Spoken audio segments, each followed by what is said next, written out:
my first RC build.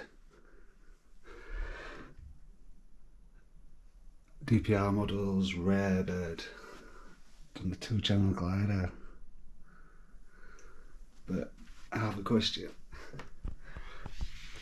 Is it better to change those? Are they likely to snap? Seen a few Facebook comments saying that they're not good.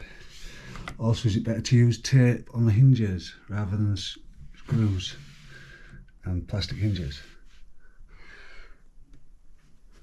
Yeah, not done bad for my first build, I don't think.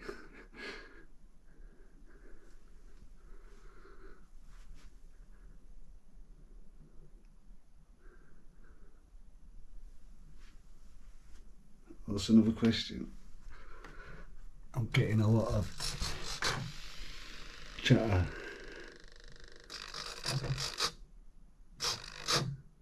Oh, it's not doing that. Is that anything to worry about?